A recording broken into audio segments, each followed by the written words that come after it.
আদম কাবার সেজদা যারা বিরোধী তারা সব লান্নতকারী। এই লান্নতপ্রাপ্ত মানুষগুলাকে শুয়োর বানর বানিয়ে আবার জীব জগতে দিয়ে দেওয়া হচ্ছে। জয়গুরু। আজকে ডিসেম্বরের 26 তারিখ 2025 সাল।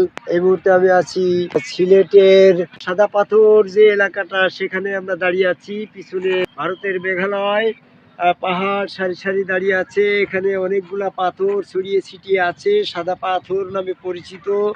পাথরের থেকে পাহাড় থেকে ঝর্ণার পানি নেমে আসছে। অত্যন্ত সুন্দর একটা মনোরম দৃশ্য। এখানে পর্যটকরা এসে ভিড় করছে। আমরা একটা বিষয় বলতে চাচ্ছি, আল্লাহ রাব্বুল আলামিন সমস্ত প্রাণী জগৎ সৃষ্টি করার পরে বললো, আলাস্তু বিরাব্বিকুম, আমি কি তোমাদের রব নহি? তখন সমস্ত সৃষ্টি স্বীকার করে নিল। তারপরে আল্লাহ তার প্রতিনিধি সৃষ্টি করার জন্য এই মানব সৃষ্টির সূচনা করলেন এবং এক একটি জীব থেকে এক একটি মানুষ তৈরি করলো। সূরা আরাফের 189 নম্বর আয়াত, সূরা ফাতিরের 6 নম্বর আয়াত এবং সূরা নেসার 101 নম্বর আয়াত। এই সমস্ত আয়াতে বলছে যে এক একটি জীব থেকে এক একটি মানুষ। তো তাহলে আদম আলাইহিস সালাম একটি মানুষ, তাহলে আগে একটি জীবের মৃত্যু হলো, সেই মৃত্যুর পরে আদম আলাইহিস সালামের দেহের ভিতরে আত্মা সংযোজন হলো। আবার মা হাওয়ার আত্মাটাও এরকম, অতীতের একটা জীবের মৃত্যু হওয়ার পরে সেই আত্মাটা মানব দেহে। তাহলে ওদিকে দুইটার মৃত্যু হচ্ছে আর মানবের দুইটা মানব সৃষ্টি হচ্ছে। এটাই হচ্ছে জন্মান্তরে মানুষ আসতেছে। এই মানুষ আবার কর্মদোষে জীব জগতে চলে যাচ্ছে। দেখো সূরা বাকারার 28 নম্বর আয়াতে বলছে মৃত্যু থেকে জীবিত করা হয়েছে তোমাকে। তাহলে আদম আলাইহিস সালামের ক্ষেত্রে মৃত্যু থেকে জীবিত, আবার মৃত্যু, তাহলে দুইবার মৃত্যু। সূরা মুমিনুলের 11 নম্বর আয়াত, 40 নম্বর সূরা 11 নম্বর আয়াতে বলছে মানুষের দুইবার মৃত্যু, দুইবার জন্ম।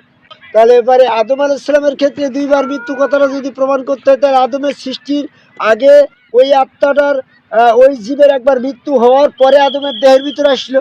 1000 বছর পরে আবার তার মৃত্যু হইলে তার দুইবার মৃত্যু হয়ে গেল।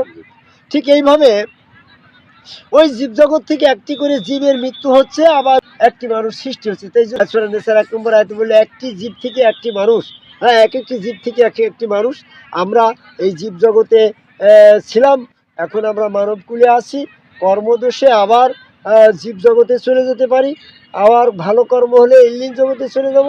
ইল্লিন সিজ্জিনের মাঝখানের এই বেড়াজাল থেকে আমরা এই ইল্লিন জগতে কে যাচ্ছে আর সিজ্জিন জগতে কে যাচ্ছে, এই বিষয়টা আমাদেরকে একটু পরিষ্কার করে নেওয়ার দরকার। সেটা আমি বলি, দেখা যাচ্ছে যে আমরা এখন মানুষ আছি, এই মানুষ আবার জীব জগতে ফিরে যাচ্ছে। তার কোরআন ভিত্তিক আয়াত কি?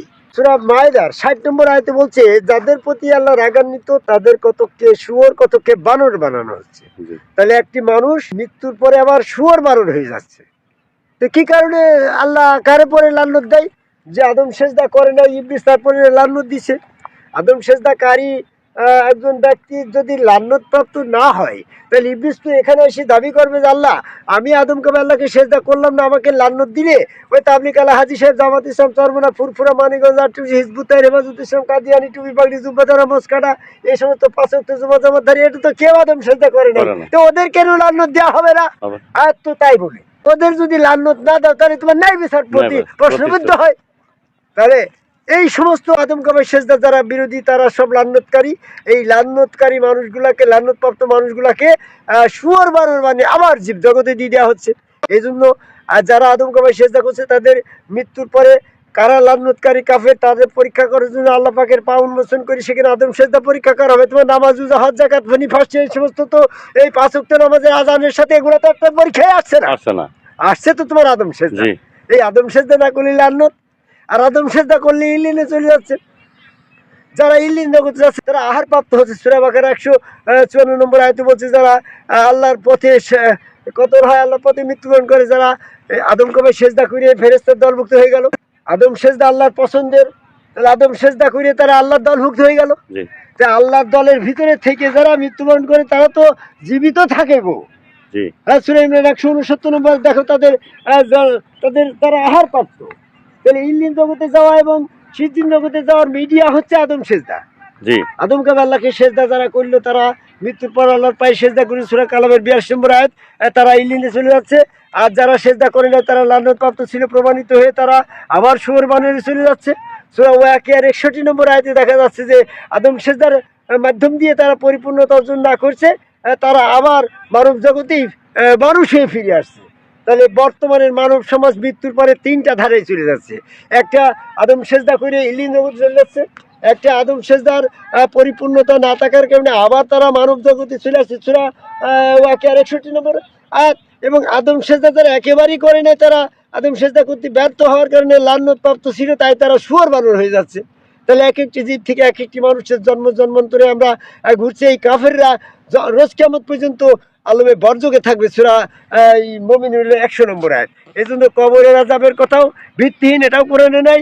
মান্ডাবুকা মান্দিনুকা পরীক্ষা করি ইমান পরীক্ষা করা হবে প্রশ্ন করে, এটাও কোরআনে নাই। এই কোরআনের যে সমস্ত কোরআন ভিত্তিক যারা বিধান পরিচালনা দেন তারা জালেম ফাঁচে কাফের, জালেম ফাঁচে কাফের দল পরিত্যাগ করে আদম কাবাই সেজদাকারী একজন সমগুরু রসুলের কাছে বায়াত গ্রহণ করে কোরআন ভিত্তিক আদম সেজদার পথে আসার আহ্বান করে আমার কথা শেষ করে। জয় গুরু। জয় গুরু।